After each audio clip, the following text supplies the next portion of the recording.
نحمده ونصلي على رسوله الکریم۔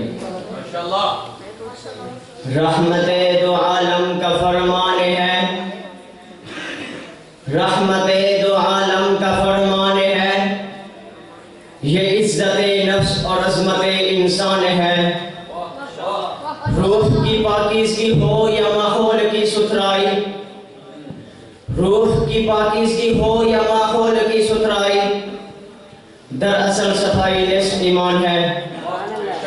جناب صدر دیوبند، معزز اساتذہ کرام، صفائی کی اہمیت کے عنوان پر تقریری مقابلہ کا انعقاد کرنے والی جامعہ سیدنا حسین بن علی پھلور کی انتظامیہ اور مہمانان رسول عزیز طلباء کرام، آج میں اپنے خیالات و جذبات کو ذوق تخیل کی وسعتوں سے مطلع زیست کی رفاقوں تک لے جاتے ہوئے صفائی کی اہمیت و ضرورت کو آپ کے ذوق لطیف کی سماعتوں کے حوالے کرتا ہوں۔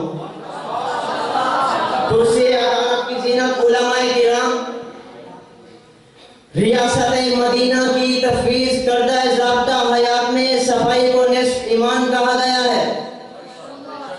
اسلام نے انسان کو جسمانی اور روحانی پاکیزگی عطا کی ہے اور اخلاق کو سنوار کر تہذیب یافتہ بنا دیا ہے۔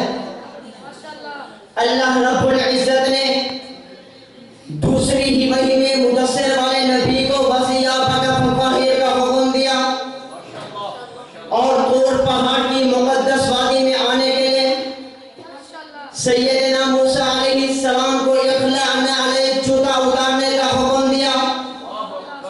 صحابہ کرام استنجا میں مٹی کا ڈھیلا اور پانی کے استعمال پر واللہ یحب المطہرین کے الفاظ سے ان کی مدح فرمائی۔ وَذَرُوا ظَاهِرَ الْإِثْمِ وَبَاطِنَهُ سے جسم و روح کی پاکیزگی کا حکم دیا۔ وَيَحِبُّ الْمُطَّهِرِينَ فرما کر پاکیزہ لوگوں کو اپنا پسندیدہ قرار دیا۔ شافع المذنبین پیغمبر نے تنظف لِكُلِّ مَسْتَطَعْتُمْ فرما کر اپنی حیثیت کے مطابق پاک و صاف رہنے کا حکم دیا۔ برکت الطعام الوضوء قبلہ و بعدہ فرما کر آداب طعام کی تعلیم دی۔ وَلَن يَدْخُلَ الْجَنَّةَ إِلَّا كُلُّ نَظِيفٍ فرما کر پاک و صاف شخص کے لیے دخول جنت کی ضمانت دی۔ نحن امۃ امیتۃ فرما کر صفائی کے ساتھ ساتھ سادگی کا بھی درس دیا ہے۔ بخاری